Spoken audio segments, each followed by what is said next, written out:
예루살렘에 큰 핍박이 일어나서 사도 외에는 다 이방으로 흩어지게 되었습니다. 그 중에 빌립 집사님은 사마리아에 가서 복음을 전했는데 이 빌립 선생의 선교는 큰 열매를 얻게 되었습니다.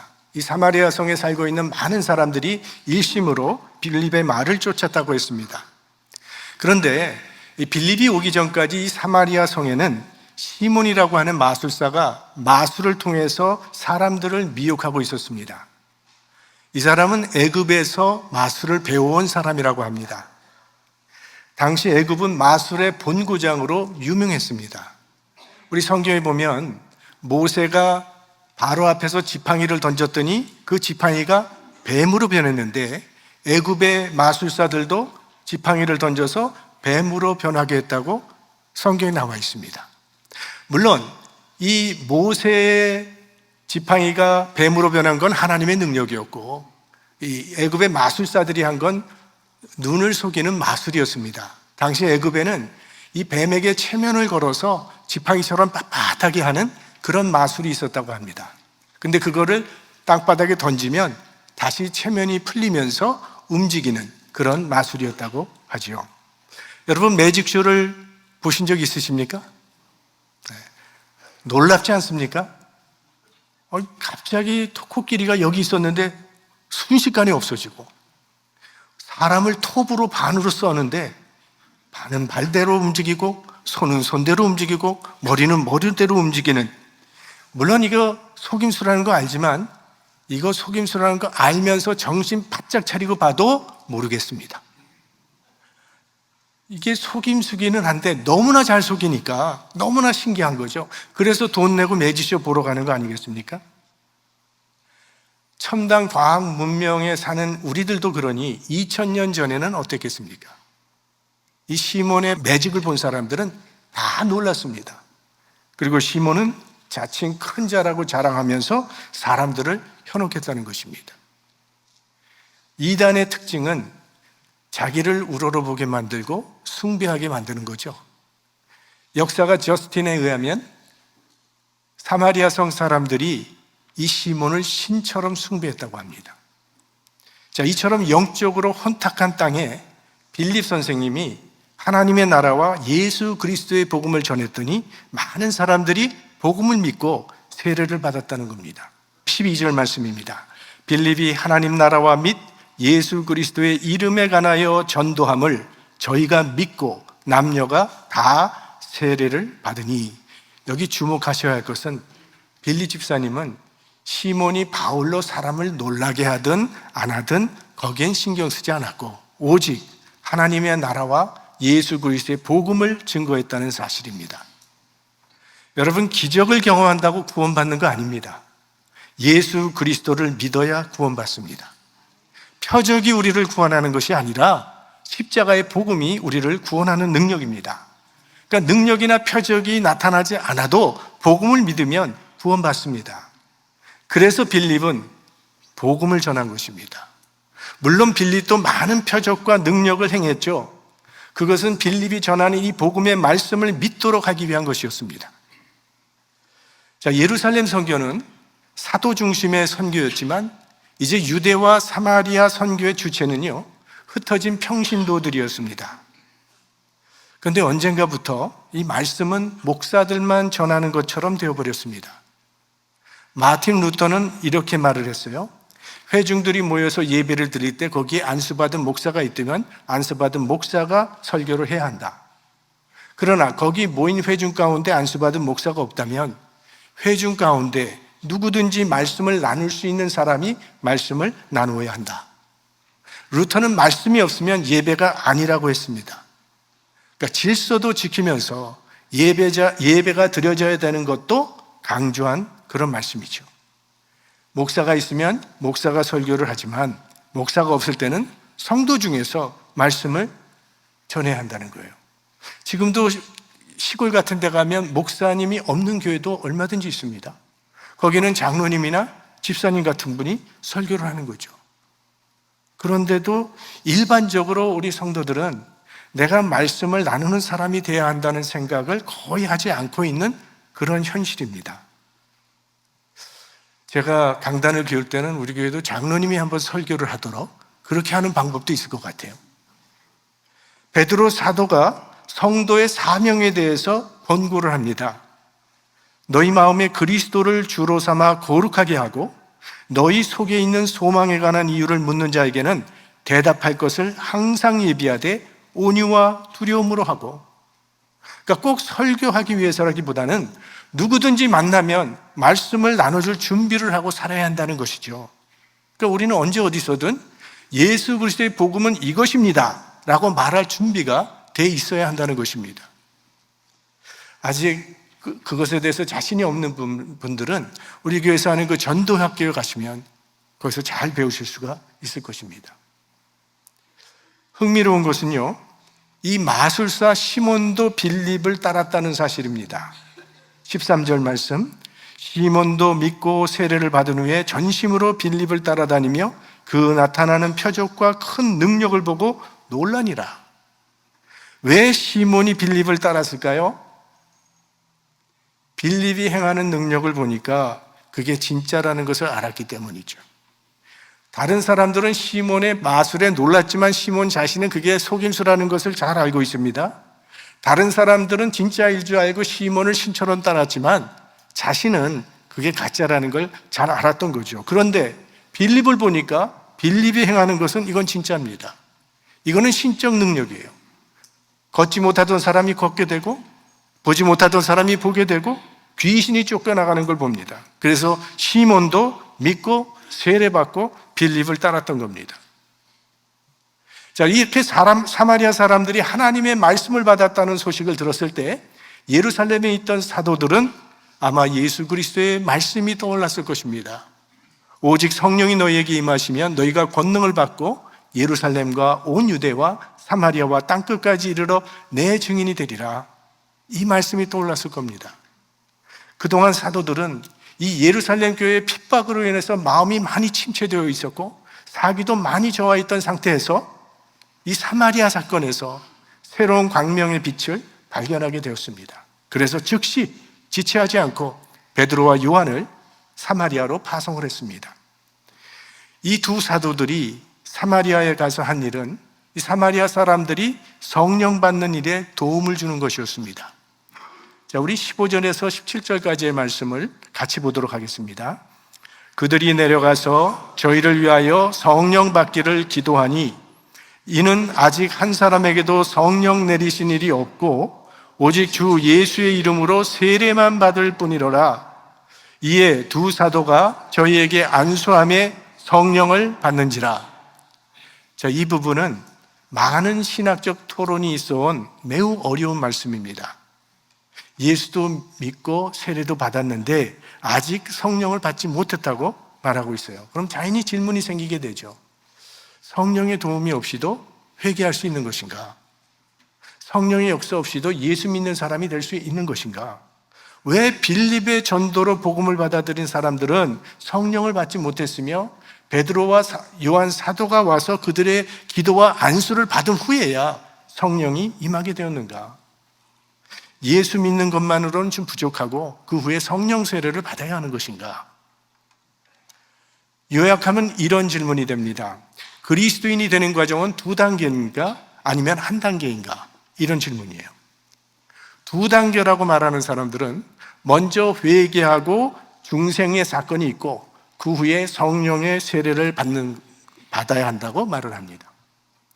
1단계를 주장하는 사람들은 중생과 성령의 체험은 동시에 이루어지는 것이라고 그렇게 말을 합니다.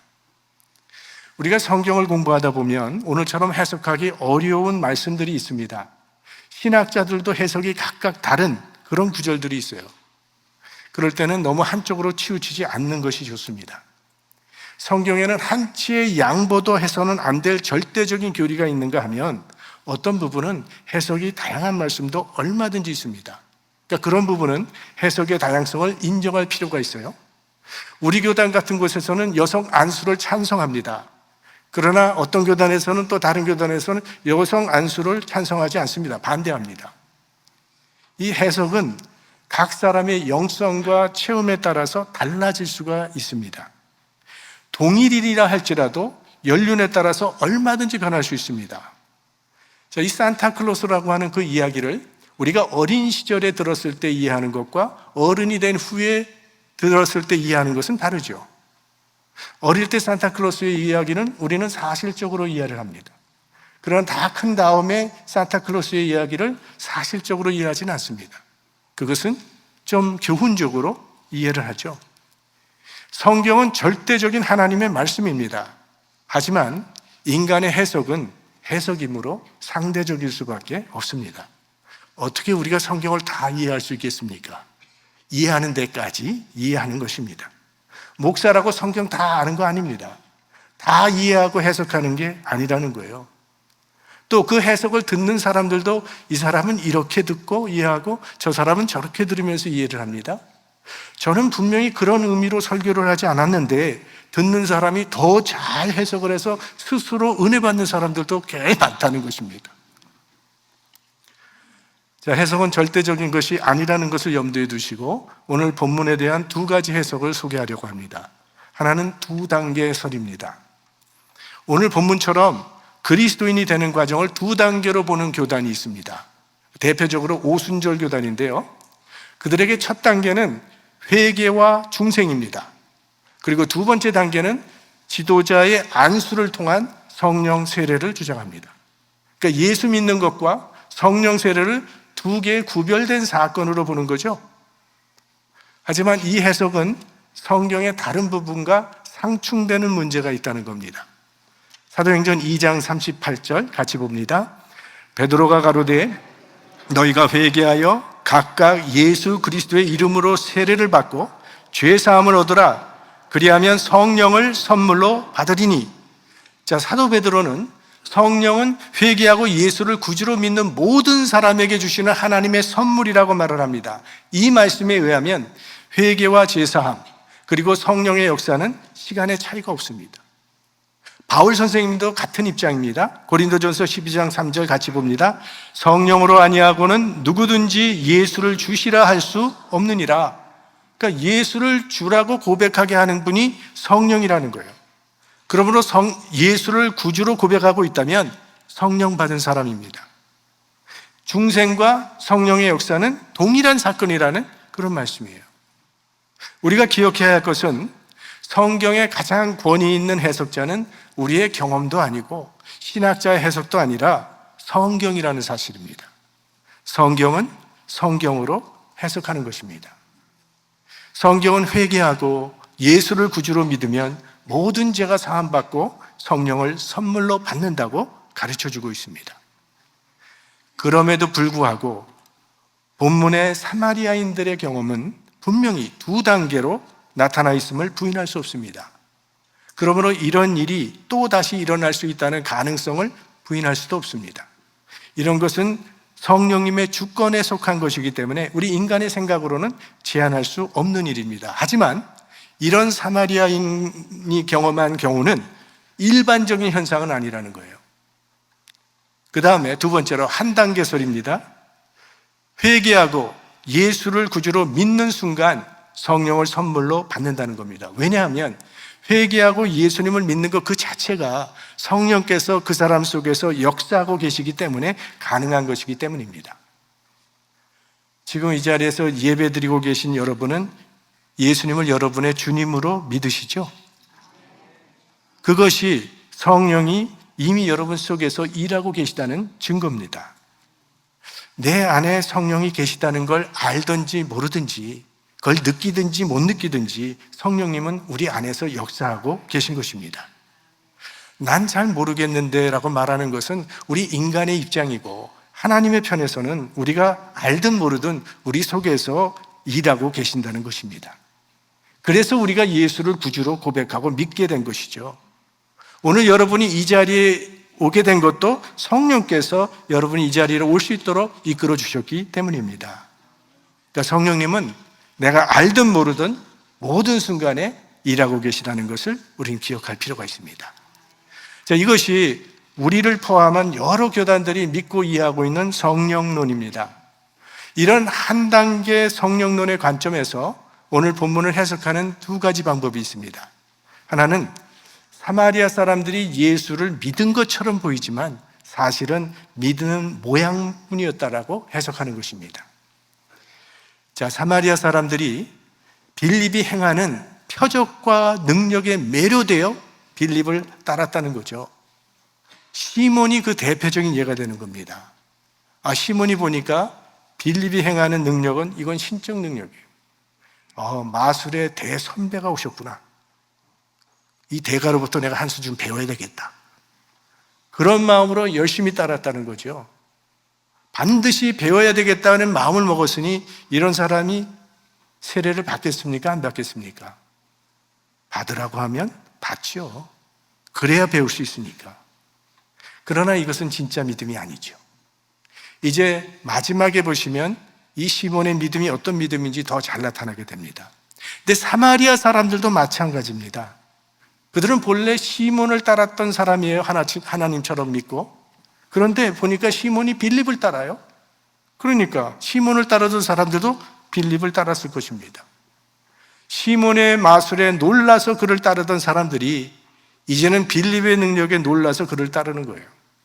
마술사를 따르던 그 마음으로 빌립을 따랐다는 겁니다. 이걸 우리는 표적을 따르는 신앙이라고 하죠. 기적을 보고 따르고, 병 고침 받고 놀라서 따르고, 배불러서 따르는 이런 신앙. 자, 이렇게 사마리아 사람들은 건성으로 예수를 믿었지 진심으로 예수를 믿지는 않았다는 그런 해석입니다. 마치 오늘날도 세례받고 교회 와서 예배도 드리지만 중생하지 못한 사람이 있는 것과 별다름 없다는 그런 뜻입니다. 만약 이 해석이 맞다면 본문 해석은 아주 간단하죠. 베드로와 요한으로부터 진정한 복음을 듣고 영접했을 때 성령이 임했다고 해석하면 됩니다. 하지만 이 해석도 약점이 있습니다. 성경에 나오는 이 빌립 선생의 전도를 보면 다 하나님의 능력으로 말미암아 많은 사람들이 믿게 되었다는 것을 강조하고 있지 뭔가 부족했다는 인상을 주고 있지 않다는 것입니다.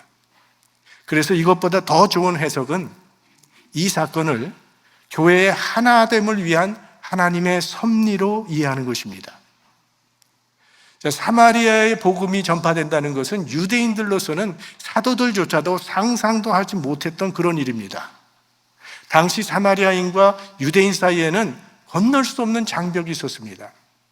이 사마리아와 유대의 지역 감정은 긴 역사가 있었다고 지난주일에 말씀을 드렸는데요.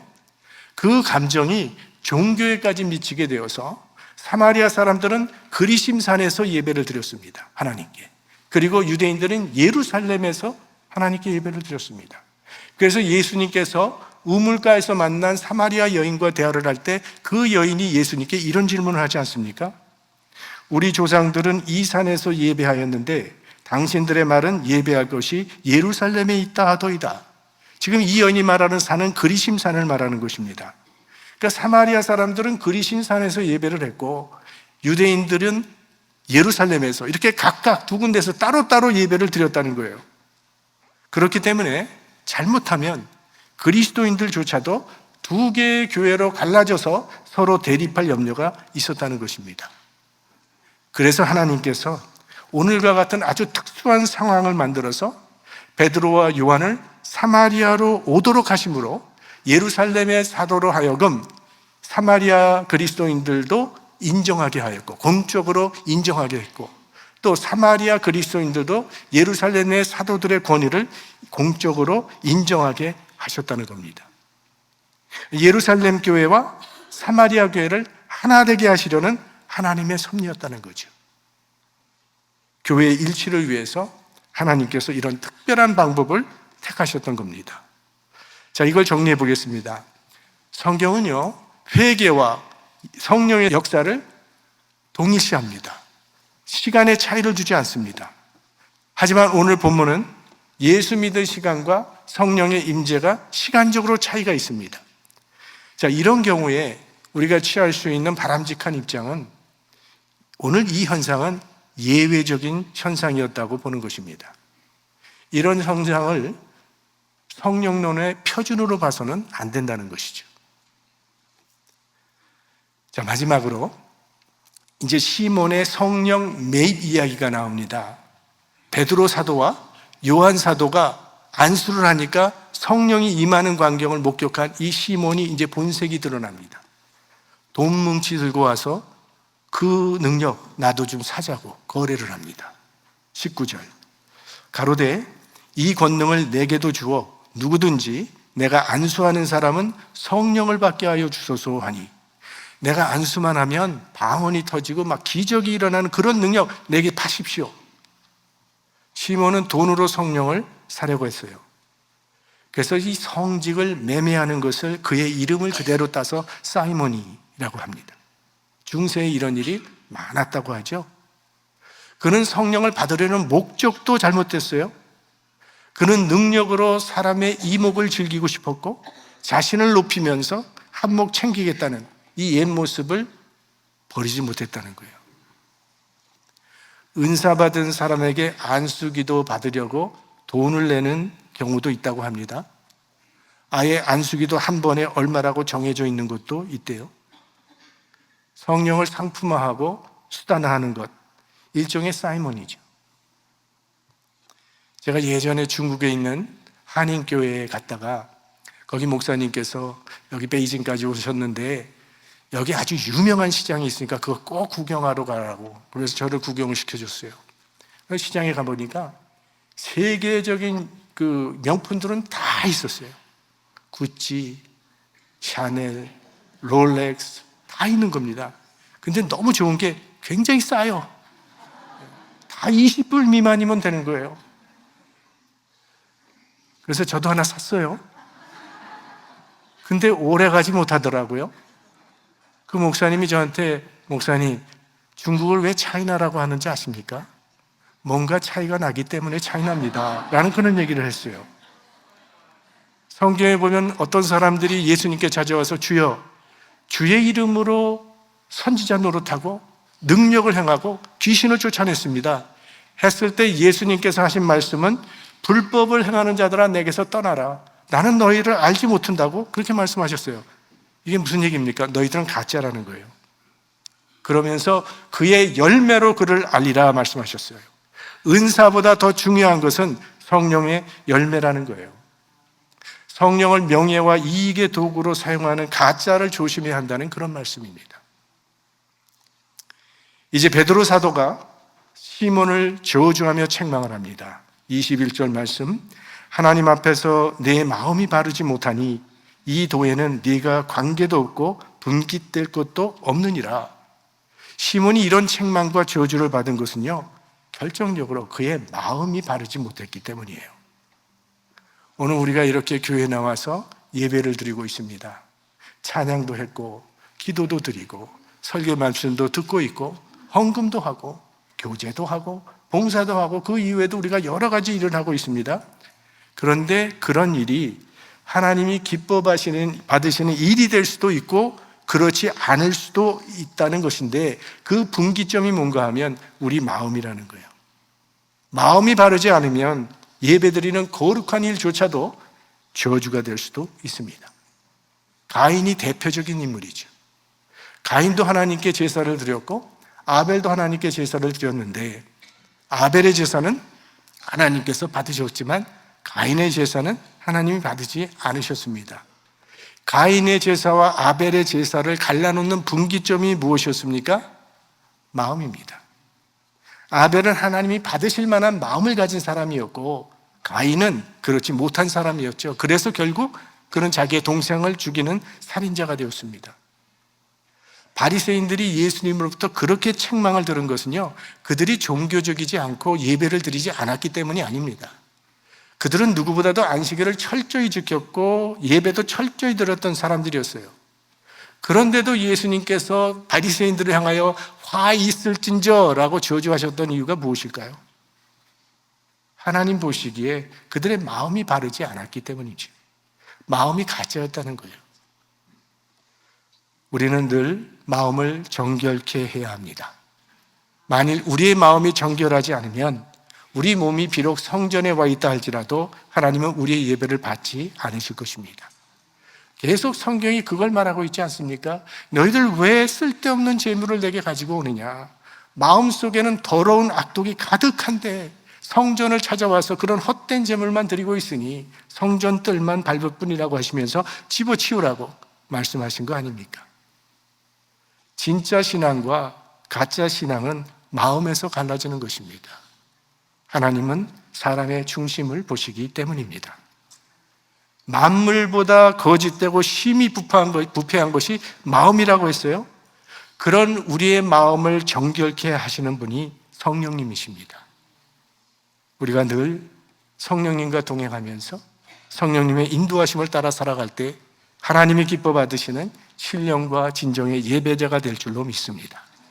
그런 하나님의 은혜가 여러분의 심령 가운데 임하시기를 주의 이름으로 축원합니다.